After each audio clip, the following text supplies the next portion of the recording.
जी पानी मांगो बोतल देंगे, अड्डे मांगो तो होटल देंगे। अमरीकी फौजी इस्लामाबाद पहुंच गए हैं, वो खड़े हुए नजर आ रहे हैं एयरपोर्ट पे।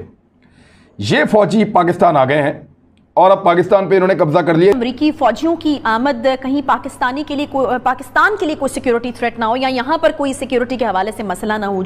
बट कंसर्न जो शो किया जा रहा है पाकिस्तानियों की जानिब से, वो अमरीकी अफवाज की पाकिस्तान की सरजमीन पर मौजूदगी है। कहाँ एब्सोल्युटली नॉट और कहाँ American forces on Pakistani soil. Islamabad airport का नाम जो है वो रख दिया जाए।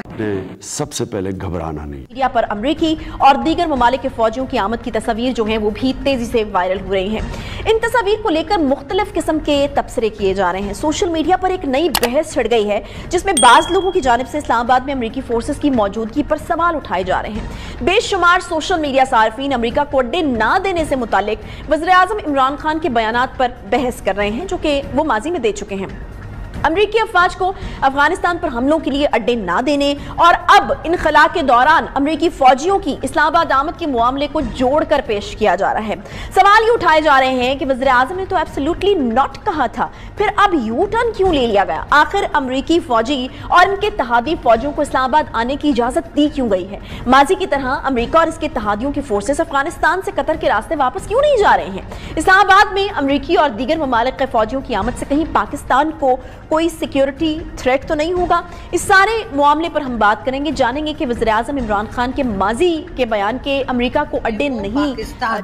तो अब हमने ये सोचा है, या हमारे कई दोस्तों ने ये सोचा है कि इस्लामाबाद एयरपोर्ट का नाम जो है वो रख दिया जाए एब्सोल्युटली नॉट एयरपोर्ट या फिर एब्सोल्युटली नोट एयरपोर्ट, क्योंकि आपसे मैंने कहा था ना, हमने नोट पकड़ते हैं और फिर हम कहते हैं कि ठीक है जी बताइए क्या काम है। तो शायद इस्लामाबाद एयरपोर्ट का नाम अब एब्सोल्युटली नोट एयरपोर्ट रखने के ऊपर इमरान खान साहब जो हैं वो मेरा ख्याल है गौर कर रहे होंगे और किसी ना किसी अपने एडवाइजर्स वगैरह से भी खान साहब पूछ रहे होंगे। शेख रशीद साहब भी उनको मशवरा दे सकते हैं क्योंकि शेख रशीद साहब का भी बहुत एक एक्सपीरियंस रहा है बड़ा लंबा उनका पॉलिटिक्स के अंदर। एक चीज और हमने सुनी है कि जी जो अमेरिकन आए हैं यहाँ पर उससे एक बड़ा अच्छा इम्पैक्ट पड़ेगा। सारे यूथी है ये कह रहे हैं कि जी होटल्स बुक हो गए हैं जो बड़े अरसे से जी खाली पड़े हुए थे, होटल्स में कोई जा ही नहीं रहा था, तो इस वजह से जी इकोनॉमी जो है वो बड़ी हमारी स्टेबल हो जाएगी क्योंकि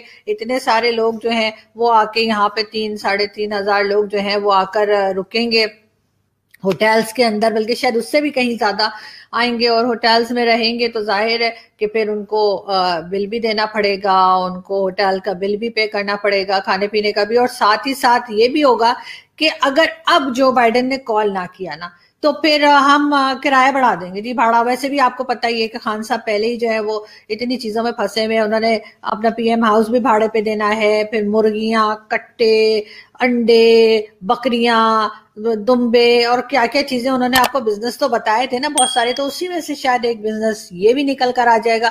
लेकिन इसके साथ साथ कहीं कहीं ये तशवीश भी पाई जाती है, खासतौर पर इस्लामाबाद एयरपोर्ट से जब कुछ तस्वीरें हमारे सामने आई कि जी गैर मुल्की फोर्सेज जो है वो पाकिस्तान क्यों आ रही हैं, यहाँ पर स्टे क्यों करेंगी और इससे पाकिस्तान की साख को कोई नुकसान तो नहीं पहुंचेगा, पाकिस्तान को मसला तो नहीं होगा, पाकिस्तान के लिए आने वाले दिनों में कोई प्रॉब्लम्स तो पैदा नहीं होंगे, ये लोग यहाँ पर स्टे कर जाएंगे और कल को पाकिस्तान की सिक्योरिटी के लिए कोई मसला बन जाएंगे।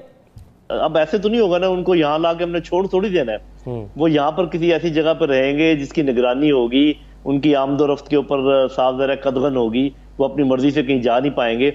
लेकिन मेरे अपने ख्याल में बहुत बेहतर होता अगर ये जब उतरते पाकिस्तानी जमीन पर तो ये वर्दी में ना होते। दो ट्रेंड चल रहे हैं पाकिस्तान में, एक एब्सोल्युटली नॉट ये चलता रहा और एक दूसरा ट्रेंड है उसका नाम है वाई नॉट मेरी जान। और ये क्यों बना पहले तो इस पे आप देख लें। वो ये कह रहे हैं कि कुछ तस्वीर हैं जो मंजर आम पे आई हैं कि अमरीकी फ़ौजी इस्लामाबाद पहुंच गए हैं, यानी अफ़गानिस्तान काबुल से निकले और अफ़गानिस्तान पहुंच गए अमरीकी फ़ौजी, वो खड़े हुए नज़र आ रहे हैं एयरपोर्ट पे। ये फ़ौजी पाकिस्तान आ गए हैं और अब पाकिस्तान पे इन्होंने कब्ज़ा कर लिया। इस तरह का एक तासुर दे रहे हैं कि वो इमरान खान जो कहता था कि हम किसी को अड्डे नहीं देंगे, उस इमरान खान ने बिल्कुल वो लेट गया है और उसने अमरीकनों के हवाले कर दिया है इस्लामाबाद, और अमरीकी फ़ौजी इस्लामाबाद एयरपोर्ट पे पहुंच गए हैं और उनको वेलकम किया गया है। किस कैपेसिटी में, वो ये क्या करेंगे यहाँ पे। कंसर्न जो शो किया जा रहा है पाकिस्तानियों की जानिब से वो अमेरिकी अफवाज की पाकिस्तान की सरजमीन पर मौजूदगी है। हम ब्लैक बॉर्डर के डसे हुए हैं, हम CIA के डसे हुए हैं, उस पर परेशान हो गए सब कि कहाँ एब्सोल्युटली नॉट और कहाँ American forces on Pakistani soil. हाँ, मीन वेरी सरप्राइजिंग, क्योंकि अगर उन्होंने वहाँ से निकलना था तो वो दिल्ली भी जा सकते थे। ये अमेरिका के तो बड़े तल्लुकात हैं दिल्ली के साथ। हमें तो ये कहा जा रहा है कि क्वाड का हिस्सा है इंडिया। अच्छा, वो उठ के पाकिस्तान आ गए हैं, इस्लामाबाद में। पहले हमने सुना था कराची जाएंगे, तो अगर कराची तक जा सकते हैं तो फिर दुबई तक भी जा सकते हैं जी। तो और वो उनके एलाइज हैं। तो जाहिर है इस किस्म के सवाल तो खड़े होंगे कि यहाँ क्यों आए हैं, कितने अरसे के लिए आए। अच्छा, मगर अब दो चीज़ें साथ साथ हो रही हैं। एक तो ये कि अमेरिका के अंदर भी ये लोग कह रहे हैं कि अमेरिका एक्चुअली छोड़ के नहीं गया अफगानिस्तान को, रीपोजिशन कर रहा है अपने आप को। रीपोजिशन इसलिए कर रहा है क्योंकि उनका ये ख्याल है हमें दाइश से ख़तरा है जी, और उस सबसे बड़ा ख़तरा ही दाइश से है। और ये जो पिछले 2 हमले हुए हैं वो दाइश की तरफ से हुए हैं, या IS जैसे कहते हैं। तो अब और उसकी वजह से इन्होंने भी शायद ये सोचा कि हमें कुछ ट्रूप्स यहाँ छोड़ देने चाहिए। खुदा ना ख्वास्ता वापस किसी किस्म की एयरलिफ्ट करनी पड़ गई या ज़रूरत पड़ गई तो दे आर नेक्स्ट डोर, हम जान लेके जा सकते हैं। दूसरी चीज़ ये है कि ड्रोन्स के अटैक्स जी। अब ये भी एक सवाल खड़ा हो गया कि ये ड्रोन्स आ कहाँ से रहे हैं, कहाँ से उड़े, ये कहाँ से उड़े। कहा जा रहा है गल्फ कंट्री, कोई कहता है गल्फ से आ रहे हैं, कोई कहता है सेंट्रल एशिया से आ रहे हैं। ठीक है ना। और कुछ लोगों ने ट्विटर के ऊपर ये भी बता दिया कि नहीं ये इतनी दूर से तो आ नहीं सकते, ये हो सकता है पाकिस्तान से ही आ रहे हो। अच्छा, लेकिन उन्होंने इसकी मजम्मत की है। आप कह रहे हैं इंटरनली ओके कर दिया था, जैसे पाकिस्तान ने ओके किया हुआ था, लेकिन मजम्मत हुआ करती थी। आपको तो पता ही है कि कितने साल ड्रोन चलते रहे, और अब जो सारे डिक्लासिफाई हो रहे हैं डॉक्यूमेंट्स वाशिंगटन में, वहाँ यही लिखा जा रहा है ना कि पाकिस्तान ने तो ओके कर दिया था, मगर हम पाकिस्तान ने ये भी कहा था कि हम ओके कर रहे हैं, आप करते चलें। हाँ, तो मगर हम आपको हम मजम्मत करते रहेंगे, वो आप उसका फिक्र ना कीजिए, मरम्मत करते रहे, हम मजम्मत करते रहेंगे। बिल्कुल। आपको याद होगा कि